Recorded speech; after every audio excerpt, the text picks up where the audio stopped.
Welcome to Bolpur Santiniketan.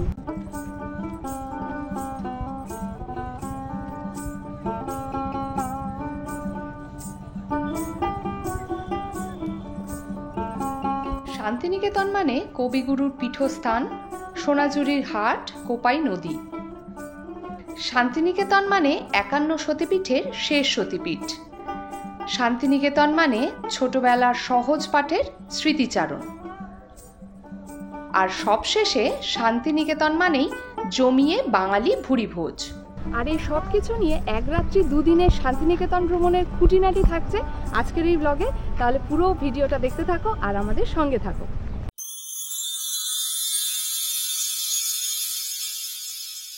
তো দেখতে দেখতে 2025-এর একটা মাস প্রায় শেষের দিকে।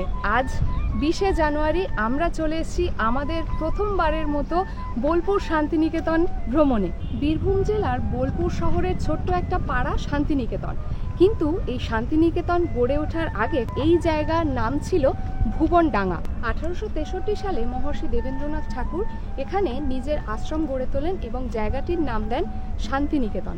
পরবর্তীকালে কবিগুরুর হাত ধরে এই জায়গা আরও প্রসার লাভ করে এবং আপামর বাঙালির মনের মণিকোঠায় স্থান করে নেয়। কলকাতার সাথে বোলপুর সড়কপথ ও রেলপথে খুবই ভালোভাবে সংযুক্ত। রেলপথে হাওড়া থেকে বোলপুরের উদ্দেশ্যে আছে বহু train. Timing wise best train হতে পারে হাওড়া শান্তিনিকেতন এক্সপ্রেস। হাওড়া থেকে ছাড়ে 10টার সময় এবং বোলপুর স্টেশনে গিয়ে পৌঁছয় 2 ঘন্টা 15 মিনিট জার্নি করে 12টা 15 নাগাদ। আর এই ট্রেনের 2S এর ভাড়া হচ্ছে 95 রুপিস। আর যদি এসি চেয়ার কার টিকিট কাটো সেক্ষেত্রে 315 টাকা দিয়ে তোমাদের টিকিটটা কাটতে হবে। হাওড়া থেকে বোলপুরের আরও কিছু ট্রেনের টাইমিং আর প্রাইস আমরা স্ক্রিনে দিয়ে দিলাম, তোমরা চেক করে নিতে পারো।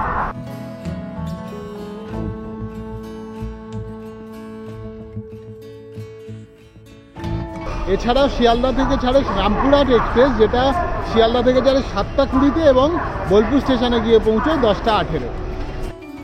কলকাতা থেকে সড়কপথে শান্তিনিকেতনের দূরত্ব প্রায় 160 কিলোমিটারের মতো। সময় লাগে প্রায় 4 থেকে 4.5 ঘন্টা, যা 19 এবং 114 নম্বর জাতীয় সড়ক দ্বারা সংযুক্ত। কলকাতা থেকে আমরা শান্তিনিকেতনের জার্নি শুরু করেছিলাম আমাদের বাইকে। ডানকুনি টোল প্লাজা ক্রস করে ব্রেকফাস্ট স্টপ শক্তিগড়ে। গরম গরম পুরি সবজি খেয়ে আবার শুরু করলাম জার্নি। এরপর একে একে বর্ধমান, গুসকরা হয়ে প্রায় 11টা নাগাদ পৌঁছে গেলাম শান্তিনিকেতন। শান্তিনিকেতনে আজ আমাদের আস্তানা রিদমাজারে হোমস্টে। সোনাঝুরি হাট থেকে মাত্র 5 মিনিটের হাঁটা দূরত্বে এই হোমস্টে তোমরা পেয়ে যাবে। এই যে হোমস্টেটা রয়েছি আমরা আজকে রিদমাজারে হোমস্টে, এই হোমস্টেটা থেকে এই যে পিছনের জঙ্গলের মধ্যে দিয়ে রাস্তাটা দেখতে পাচ্ছ, এই রাস্তা দিয়ে ঠিক 5 মিনিটের হাঁটা পথে তোমরা পেয়ে যাবে সোনাঝুরির হাট।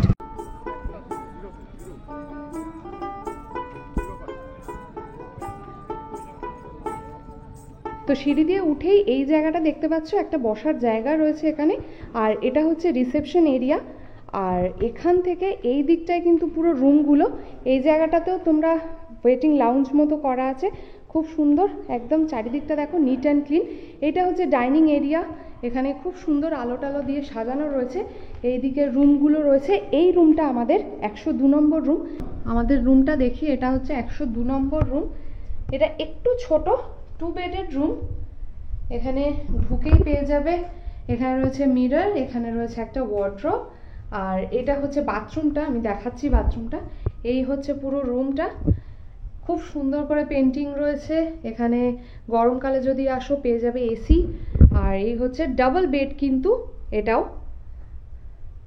এখানে রয়েছে টিভি। এই হচ্ছে বাথরুম, এখানে পেয়ে যাবে বেসিন রয়েছে, ওয়েস্টার্ন টয়লেট, আর এখানে গিজারও রয়েছে, শাওয়ার এরিয়া, সমস্ত কিছু খুব নিট অ্যান্ড ক্লিন কিন্তু প্রত্যেকটা জিনিস। আর এই রুম থেকে বেরোলে এরকম ফ্রন্ট সাইডে ভিউ রয়েছে। এই দিকটা থেকে তোমরা সোজা গেলেই পেয়ে যাবে সোনাঝুরির হাট। এই হচ্ছে ফ্রন্টের ভিউ। হোটেলে একটু ফ্রেশ হয়েই শুরু করে দিলাম শান্তিনিকেতন ভ্রমণ। আমরা এখন যে জায়গাটা আছি দেখতে পাচ্ছ, পুরো চারিদিকে শাল গাছ ভর্তি, শালবনি এই জায়গাটা। আর এখানে বিখ্যাত বাংলা ধারাবাহিক ইষ্টি কুটুমের শুটিং এই জায়গাতে হয়েছিল। যারা তোমরা দেখেছো এই জায়গাটা কিন্তু অনেকেই চিনতে পারবে। আমরা এখন ঘুরতে ঘুরতে যে জায়গাটায় চলে এসেছি, আমার ঠিক পিছনেই দেখবে তোমরা যে বাড়িটা, সৌমিত্র চট্টোপাধ্যায়ের যে বেলা শুরু সিনেমাটি ছিল সেই সিনেমার শুটিং স্পট হচ্ছে এই জায়গাটা। এরপর চলে এলাম সোনাঝুরি হাট। সোনাঝুরি হাট বা শনিবারের হাট মূলত হস্তশিল্প মেলা, যার মূল আকর্ষণ স্থানীয় বাসিন্দাদের হাতের কাজ।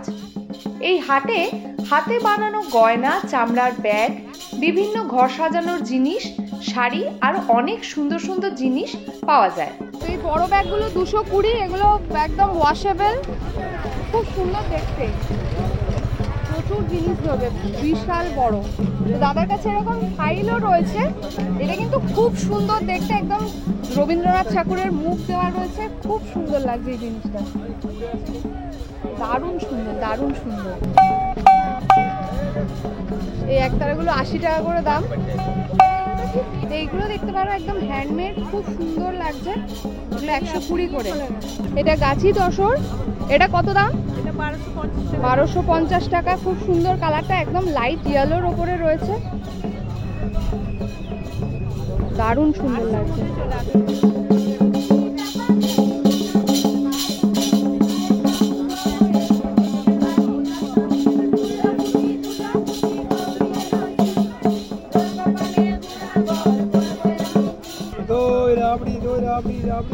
সোনাঝুরি হাট ঘুরতে ঘুরতে এখানকার মিষ্টি দই, রাবড়ি, এছাড়া স্বাদ বদলের জন্য চটপটা পেয়ারা, আমড়া বা কামরাঙা মাখা খেতে একদম ভুলবে না।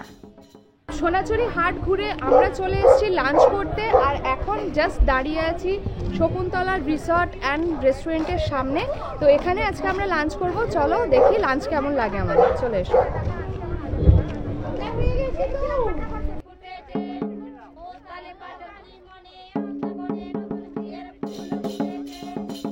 শকুন্তলা রেস্টুরেন্টের অ্যাম্বিয়েন্স দারুণ সুন্দর।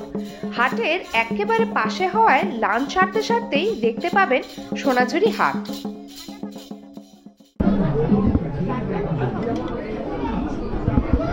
আমাদের একদম চলে এসছে ভেজ থালি, দেখতে পাচ্ছ খুব সুন্দর করে একদম সাজিয়ে দিয়েছেন। ভাত রয়েছে, ভাতে তোমরা দেখলেই একদম ঘি দিয়ে গেল। আর এখানে আছে আলু পোস্ত, এখানে আছে এটা 5 মিশালি তরকারি রয়েছে, ডাল, এটা রয়েছে পায়েস, চাটনি রয়েছে, স্যালাড, পাঁপড়, লেবু দিয়ে রয়েছে, আর এটা রয়েছে বেগুন ভাজা, আর আমরা একটা পমফ্রেট ফ্রাই নিয়েছিলাম।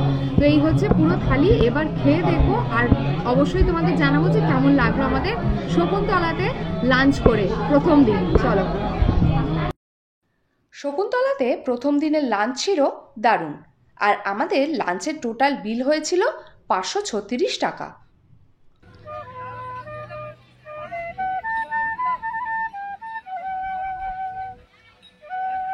সোনাঝুরি হাট ঘুরে লাঞ্চ সেরে আমরা চলে গেলাম কঙ্কালী মায়ের মন্দিরের উদ্দেশ্যে।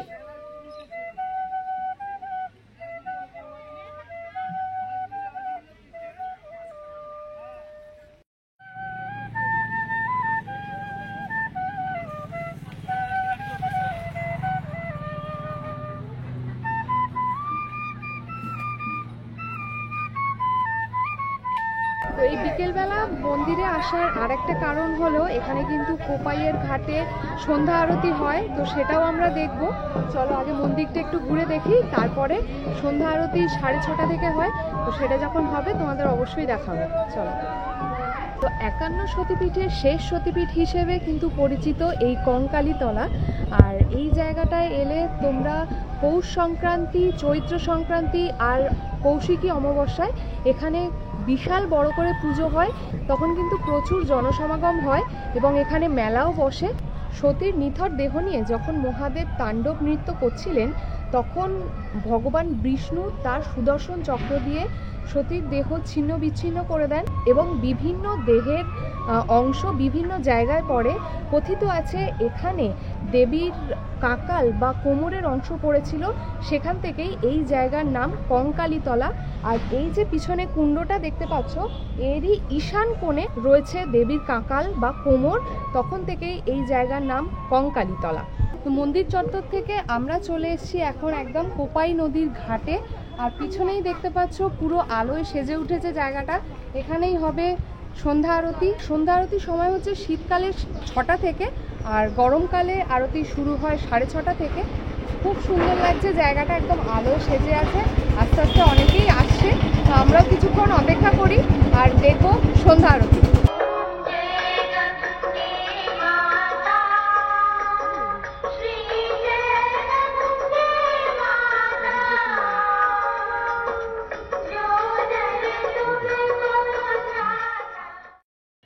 মায়ের মন্দিরের পাশেই রয়েছে একটি মহেশ্বরের মন্দির এবং সামনে রয়েছে বেশ কিছু দোকান যেখান থেকে তোমরা শপিং করে নিতে পারো।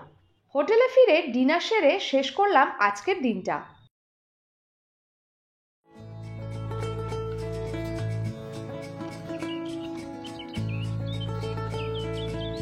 সকালের দিকে হাঁটতে হাঁটতে বা টোটো নিয়ে বেরিয়ে পড়তে পারেন খেজুর রসের সন্ধানে। কুয়াশা মাখা সকাল, ঠান্ডা খেজুর রস, সাথে গুড় জাল দেওয়ার গন্ধ, সব মিলিয়ে সকালটা কাটবে দারুণ গ্রাম্য পরিবেশে। তো গুড মর্নিং সবাইকে। বেরিয়ে পড়ছি আমরা সাইট সিনে। আজকে আমাদের শান্তিনিকেতন ভ্রমণের দ্বিতীয় দিন। আমরা টোটো বুক করে রেখেছি একটা, আর কালকে সোনাঝুরি হাট আর কঙ্কালীতলা আমরা ঘুরে দেখেছিলাম। বাকি সাইট সিন আজকে করব টোটো করে। টোটো এসে গেছে আমাদের। সমস্ত কিছু ডিটেলস থাকবে, কিন্তু আমাদের সাথে থাকো আর পুরো ভিডিওটা দেখতে থাকো। আশা করছি সব ইনফরমেশন তোমাদের সামনে তুলে ধরতে পারবো।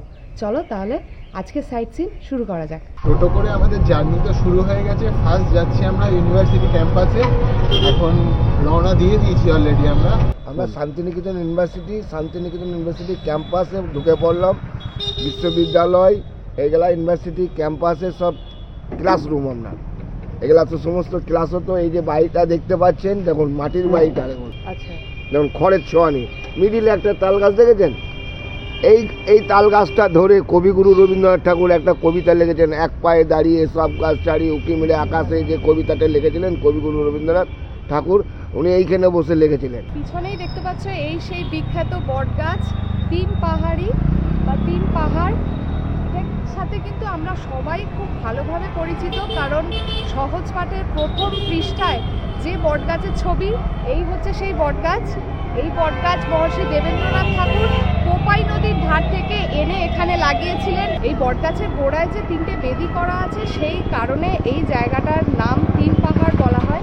এই গাছের তলাতে বসেই রবীন্দ্রনাথ ঠাকুর হাট কবিতাটি লিখেছিলেন, যেটি তার অন্যতম সৃষ্টি। কুমোরপাড়ার গরুর গাড়ি, বোঝাই করা কলসি হাঁড়ি, প্রথম ভাগটা লিখেছিলেন এখানে। আর এই কবিতার যে শেষ ভাগ সেটা লিখেছিলেন ওপার বাংলায়। হাট বসেছে শুক্রবারে বক্সিগঞ্জে পদ্মাবাড়ি। তো পিছনেই দেখতে পাচ্ছ আমরা চলে এসেছি উপাসনা গৃহ। আর বাদবাকি তো যে সব জিনিস একদম টোটো কাকু খুব ভালো করে বুঝিয়ে দিচ্ছেন আমাদের। তো এই যে জায়গাটা, এটা হচ্ছে একদম প্রার্থনালয় বলতে পারো। আর এখানে যে পুরো স্ট্রাকচারটা দেখছো, এই বাড়িটা কিন্তু তৈরি হয়েছিল একদম 1863 সালে। মহর্ষি দেবেন্দ্রনাথ ঠাকুর এখানে বেলজিয়াম থেকে, বেলজিয়াম কাঁচের পুরো তৈরি, ওটা কাঁচমহলও বলা হয় এই জায়গাটাকে। আর এখানে কিন্তু বুধবার করে প্রার্থনা হয়। বুধবার যদি তোমরা এখানে থাকো তাহলে অবশ্যই তোমরা এখানে প্রবেশ করতে পারবে। শর্ত একটাই, এখানে সাদা জামা কাপড় পরে সাদা পোশাকে প্রবেশ করতে হয়। এই উপাসনা গৃহের উল্টো দিকে যে মাঠ রয়েছে, এইটা কিন্তু আগে পুরনো পৌষ মেলার যে মাঠ, সেটা কিন্তু এই জায়গাটা। এখন এখান থেকে স্থানান্তরিত হয়ে গেছে মেলা অন্য জায়গায়, কিন্তু এটা পুরনো মেলার মাঠ নামে এখনো পরিচিত। শান্তিনিকেতন বাড়ি, কবিগুরু রবীন্দ্রনাথের বাবা মহেশ্বর দেবেন্দ্রনাথ ঠাকুর 1862 সালে মঙ্গলময় সিংয়ের কাছ থেকে উনি এই জায়গাটা নিয়েছিলেন।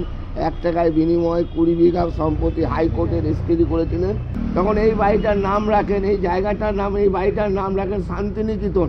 আমরা এখন যে জায়গাটায় দাঁড়িয়ে আছি, পিছনেই দেখতে পাচ্ছ যে বাঁধানো জায়গাটা, এটা হচ্ছে ছাতিমতলা। 1862 সালে মহর্ষি দেবেন্দ্রনাথ ঠাকুর তার বন্ধুস্থানীয় রায়পুরের জমিদারের কাছ থেকে 16 আনায় 20 বিঘা জমি কিনেছিলেন। এবং এই সেই প্রথম জায়গা যেখানে তিনি বসে এখানে একটা ছাতিম গাছ ছিল, যার তলায় তিনি ধ্যানে বসেছিলেন এবং ঈশ্বর উপাসনায় তার মনে শান্তি লাভ করেছিলেন, এবং তারপর তিনি এই জায়গাটা কেনার সিদ্ধান্ত নেন। তো এই জায়গাটা এখন সেই ছাতিম গাছ আর নেই, পরবর্তীকালে অন্য গাছ লাগানো হয়েছে এবং পুরো জায়গাটা এখানে এরকমভাবে বাঁধিয়ে দেওয়া হয়েছে। তো এই জায়গাটাই সেই ছাতিমতলা। এই পিছনে দেখতে পাচ্ছ এই যে স্ট্রাকচারটা আমরা বরফের দেশে যেগুলো দেখতে পাই, ইগলু টাইপের স্ট্রাকচার, এটা কলা ভবনের যে স্টুডেন্টরা তাদের দিয়ে বানানো। এটা খুব সুন্দর, একদম ইটের তৈরি জিনিসটা, ইগলু স্ট্রাকচারে। তো পিছনে যে স্ট্রাকচারটা দেখতে পাচ্ছ এটা হচ্ছে modern art, modern culture, modern sculpture. তো এইগুলো হচ্ছে তখনকার দিনে রামকিঙ্কর বেজ যে আর্টিস্ট ছিলেন তিনি বানিয়েছিলেন। এটা হচ্ছে এমনই মূর্তি, এটা ওই কাঁকড়, বালি, পাথর আর দিয়ে বানানো। আর এখানে দেখলে তোমরা স্কাল্পচারটা ভালো করে দেখলে দেখতে পাবে যে বাঁকে করে তীর্থে যাচ্ছে বাচ্চাদের নিয়ে, সেরকম টাইপের একটা বানানো হয়েছিল এই জায়গাটা। এই যে পিছনে স্ট্রাকচারটা দেখতে পাচ্ছ এটা হচ্ছে একজন মহিলা, তিনি যাচ্ছেন এবং তার আঁচল উঠছে, তার বাচ্চা সেই আঁচল ধরে আছে, সেরকম টাইপের একটা স্কাল্পচার এটা। তো এগুলো রামকিঙ্কর বেজের তৈরি, ওদিকেও একটা ছিল সেটাও তৈরি। এই দুটো রামকিঙ্কর বেজ এখানে তৈরি করেছিলেন। আমার ঠিক পিছনেই যে বাড়িটা দেখতে পাচ্ছ ওটা হচ্ছে অমর্ত্য সেনের বাড়ি। বাড়িটার নাম হচ্ছে প্রতীচি।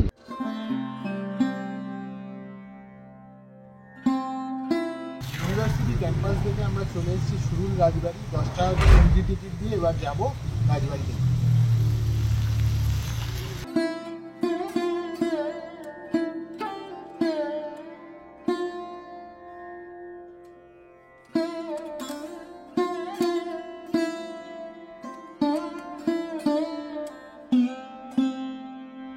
আমরা চলে এসেছি সুরুল রাজবাড়ি, আর এই রাজবাড়ি কিন্তু 300 বছরের পুরনো ইতিহাসের সাক্ষী।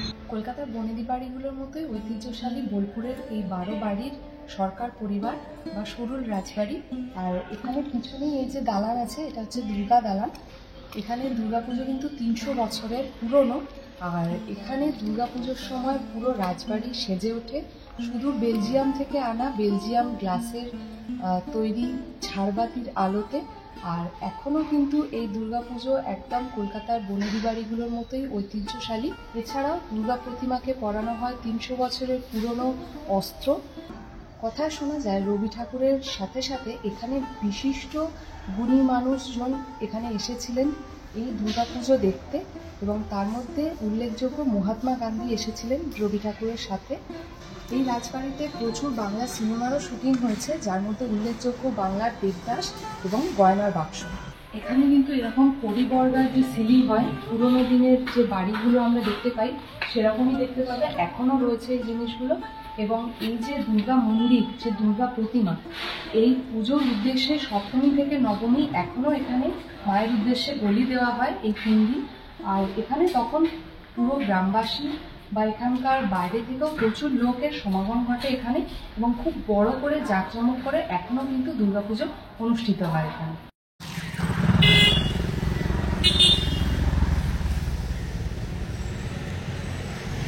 আমরা চলে এসেছি সৃজনী শিল্পগ্রাম। এখানে এন্ট্রি টিকিট হচ্ছে 30 টাকা করে, আর 5 থেকে 12 বছরের বাচ্চাদের জন্য 10 টাকা করে। আর স্টিল ক্যামেরা যদি তোমরা আনো 50 টাকা চার্জ তোমাদের দিতে হবে। এমনি মোবাইলের জন্য কোনো এক্সট্রা চার্জেস কিছু নেই। আর টাইমিংটা হচ্ছে টিকিট ইস্যু করার জন্য রয়েছে 4:30 অবধি তোমরা কাটতে পারবে, আর ভিজিটিং টাইম হচ্ছে 9:30 থেকে 5টা অবধি। এখানে ঢুকলে চারিদিকটা দেখতে পাবে একদম গ্রাম বাংলার জিনিসপত্র দিয়ে পুরো সাজানো। এখানে রয়েছে সেই হাত পাখা, রয়েছে এখানে টেরাকোটার যে ঘোড়াগুলো হয় সে সমস্ত মূর্তিগুলো দেখতে পাবে এখানে। আর এই জায়গাটা মেনলি উত্তর পূর্ব এবং পূর্ব ভারতের যে জীবনযাত্রা আছে মানুষের এবং তাদের যে ঐতিহ্য, সেইগুলোর কিন্তু সহাবস্থান এখানে সম্পূর্ণ তোমরা দেখতে পাবে। দেখতে পাচ্ছ এখানে রয়েছে তিলকা মাঝি, বিরসা মুন্ডা আর লক্ষণ নায়েক, বিভিন্ন যে আমাদের স্বাধীনতা সংগ্রামের সাথে, ভারতের ইতিহাসের সাথে বিভিন্নভাবে কিন্তু এনারা যুক্ত ছিলেন, এবং তাদের বিভিন্ন রকম স্ট্যাচু করে পুরো জায়গাটাকে দেখানো আছে। পিছনেই দেখতে পাচ্ছ বিশাল বড় একটা বুদ্ধ মূর্তি, এবং জায়গাটা কিন্তু চারিদিকে ফুলের গাছ টাছ দিয়ে খুব সুন্দর সাজানো।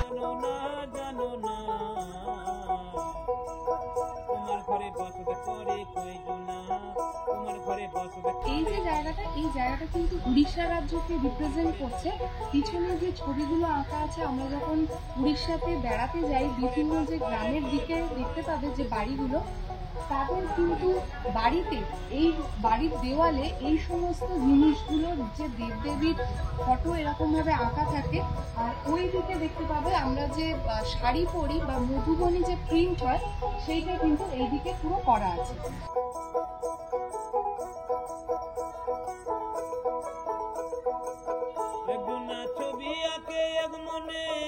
এটা হচ্ছে আন্দামান, আর এই যেটা হচ্ছে নিকোবর, এগুলো হচ্ছে আদিবাসী যেরকম ঘর হয় সেইগুলোকে ফুটিয়ে তোলা হয়েছে এই জায়গাটাতে।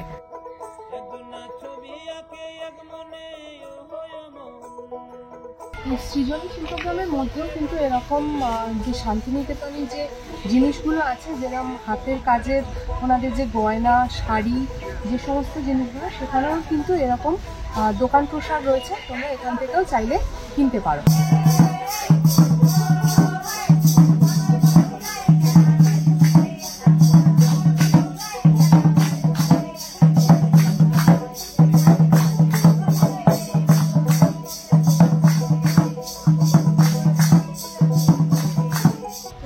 শিল্পগ্রাম ঘুরতে এলে একটা সুবিধা যেটা, এখানে কিন্তু টয়লেট রয়েছে।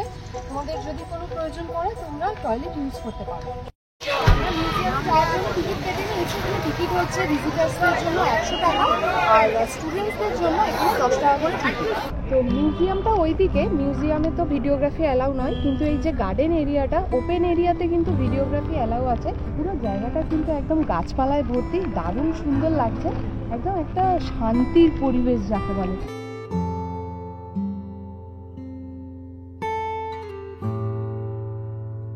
আশ্রমের উত্তর দিকে অবস্থিত বলে এই পুরো কমপ্লেক্সটা হচ্ছে উত্তরায়ণ কমপ্লেক্স।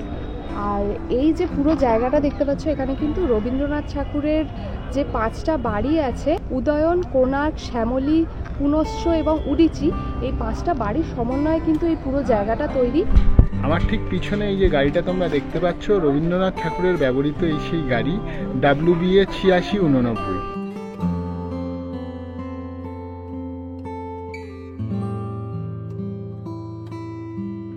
1935 সালের 7ই মে 74তম জন্মদিনে রবীন্দ্রনাথ ঠাকুর এই বাড়িতে গৃহপ্রবেশ করেন, এবং এখানে লেখা আছে রবীন্দ্রনাথ ঠাকুরের মৃত্যুর পরেও গান্ধীজি শান্তিনিকেতনে এলে এই শ্যামলী বাড়িতেই থাকতে পছন্দ করতেন। তো এই সেই শ্যামলী বাড়ি এবং এর গুরুত্ব। মিউজিয়াম দেখে আমরা বেরোলাম, খুবই ভালো লাগলো। একটু সময় নিয়ে দেখবেন, এখানে প্রচুর জিনিস রয়েছে, প্রচুর জিনিস জানতে পারবেন ওনার সম্পর্কে। এখানে রয়েছে রবীন্দ্রনাথ ঠাকুরের শান্তিনিকেতনে কাটানো বিভিন্ন সময়ের ছবি, তার লেখা চিঠি এবং ব্যবহৃত পেন রয়েছে। এখানে ওনার জুতো এবং কোট রয়েছে, চশমা, বিভিন্ন রকমের জিনিস রয়েছে, সেগুলো ঠাকুরবাড়িরও ব্যবহৃত বিভিন্ন বাসনপত্র রয়েছে। তো অনেক রকম জিনিস আছে এর মধ্যে, যেগুলো কিন্তু আমরা দেখলে এবং আমরা সেই সম্পর্কে আমরা জানলে অবশ্যই রবীন্দ্রনাথ সম্পর্কে আর শান্তিনিকেতন সম্পর্কে আরও অনেক কিছু আমরা জানতে পারবো এবং আরও কাছে যেতে পারবো। আর এই মিউজিয়ামে কিন্তু উনি যে নোবেল পুরস্কার পেয়েছিলেন তারও রেপ্লিকা এখানে করা আছে, তো সেটাও দেখতে পাবেন। এবং তার সাথে সাথে নোবেলের যে আর্টিকেলগুলো বেরিয়েছিল যে উনি নোবেল পুরস্কার পুরস্কৃত হয়েছেন এবং তার শংসাপত্র, সব কিছু জিনিস কিন্তু এখানে প্রদর্শন করা আছে। সেগুলো তোমরা অবশ্যই দেখো, খুব ভালো লাগবে এই জিনিসগুলো দেখে।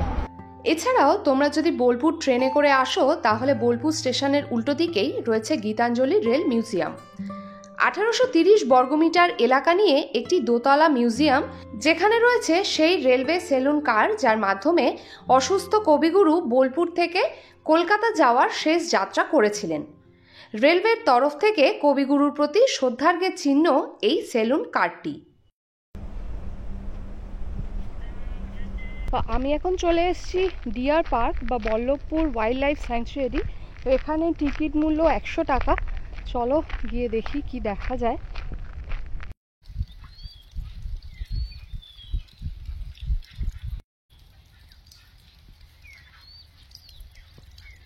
তো এখানে কিন্তু ভেতরে হরিণ ছাড়া সেরকম আর কিছুই দেখার নেই। হরিণ আছে কতগুলো, সেটা দেখতে পারো, কিন্তু 100 টাকা টিকিট দিয়ে ঢুকে এখানে দেখার মতো সেরকম আমি কিছু পেলাম না। তো এই জায়গাটা কিন্তু তোমরা চাইলে স্কিপ করতেই পারো, কারণ 100 টাকা পার হেড টিকিটের মূল্য বেশ একটু। চলে এসেছি আমরা প্রকৃতি ভবন, চলো জায়গাটা একটুখানি ঘুরে দেখা যাক। তো এই প্রকৃতি ভবনের টিকিট, এন্ট্রি টিকিট যেটা, সেটা 30 টাকা করে, আর ফটো ভিডিও যদি তোমরা করতে চাও সেক্ষেত্রে 20 টাকা করে চার্জ।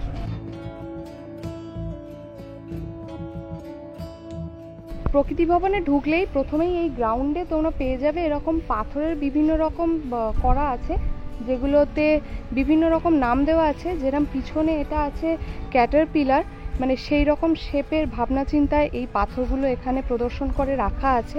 আর এদিকে আছে গণেশ, রয়েছে পিজিয়ান, বাটারফ্লাই, বিভিন্ন ধরনের আকৃতির তোমরা পাথর এখানে দেখতে পাবে।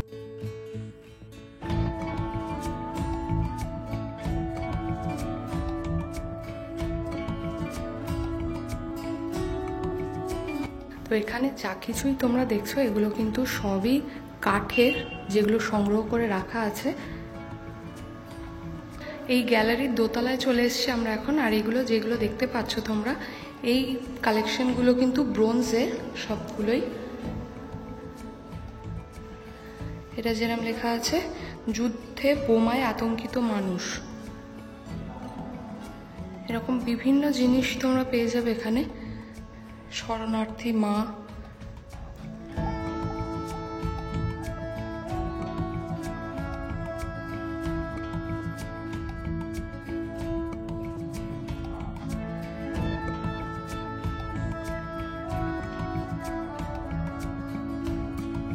প্রকৃতি ভবন থেকে বেরিয়েই জাস্ট পিছন দিকটায় রয়েছে এই 34 ফুটের বুদ্ধ মূর্তি। তার এন্ট্রি গেটটা ওই পিছন সাইড দিয়ে।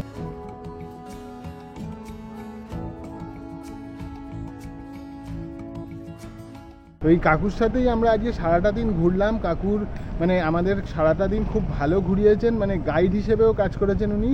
তো ওনার ফোন নাম্বার, ওনারা এখানটা ঘোরালে কত কি নেন সব ডিটেলটা একটু জেনে নেব। আমরা টোটাল যদি একদিনে ঘুরেন, হ্যাঁ, শান্তিনিকেতন ইউনিভার্সিটি ক্যাম্পাসে যা যা পড়বে, কলাভবন, ছাতিনতলা উপাসনা মন্দির, তিন পাহাড়ি থেকে অমর্তেশ্বরের বাড়ি পর্যন্ত, সজনী শিল্প গ্রাম, রাজবাড়ি, হ্যাঁ, ডিয়ার পার্ক, আর তারপরে আপনার সোনাঝুরি, হ্যাঁ, প্রকৃতি ভবন, বুদ্ধ মূর্তি, কোপাই নদী, কঙ্কালতলা যদি ঘুরেন, দুদিনে যদি ঘুরবেন তা সেক্ষেত্রে দুদিনে পড়বে 1650 টাকা, একদিনে যদি ঘুরেন 1450 টাকা পড়বে। আচ্ছা, আপনার নাম্বারটা? আমার নাম হলো SK নৌসাদ, ফোন নম্বর হলো 8918020323। আমরা সারাদিন সাইট সিন করে শান্তিনিকেতনের দ্বিতীয় দিন আজ আমরা চলে এসেছি রামশ্যাম রেস্টুরেন্টে। আজকে আমরা লাঞ্চ করব এখানেই। আমরা আজকে অর্ডার করেছি 2টো ভেজ থালি, আর এর সাথে সাথে চিতল মাছের কালিয়া।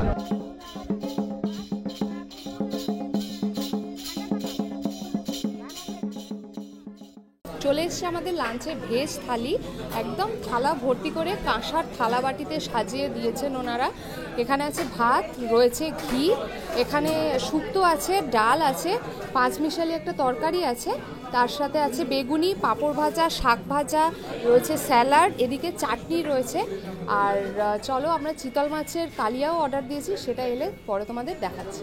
চলো আমি এবার টেস্ট করবো চিতল মাছের কালিয়া। মাছের পিসটা দেখতে পাচ্ছ বিশাল বড়, পুরো মানে এই প্লেটটা জুড়ে রয়েছে। চলো আগে একটু গ্রেভিটা নেওয়া যাক, বেশ লোভনীয় লাগছে দেখতে। তো লাঞ্চ আমাদের কমপ্লিট। রামশ্যামের আজকের লাঞ্চ আমাদের দুর্দান্ত হলো। আর আমরা যা যা খেয়েছি তোমাদের দেখালাম। আমাদের টোটাল বিল হয়েছে 714 টাকা। চলে এসেছি গোয়ালপাড়া কোপাই ব্রিজে।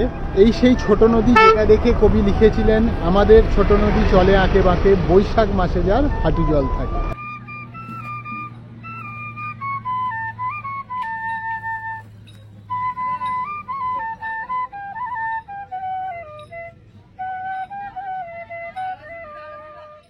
তোমরা যারা এক রাত্রি দুদিনের ট্যুরে শান্তিনিকেতন ঘুরতে আসছো, তারা সেকেন্ড দিন সারাটা দিন সাইট সিন করে এই প্রান্তিক স্টেশন থেকে গণদেবতা এক্সপ্রেস ধরে 5:56 এখান থেকে ট্রেন গণদেবতা এক্সপ্রেস, সেটা ধরে 9:40 মধ্যে হাওড়ায় পৌঁছে যেতে পারবে।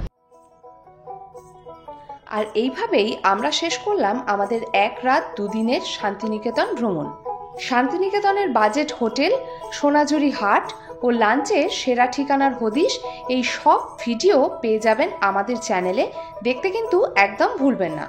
আর প্রতি রবিবার ঠিক সকাল 10টায় নজর রাখতে হবে টেরিফিক ট্যুজের চ্যানেলে এরকম নতুন নতুন জায়গার সন্ধান পেতে।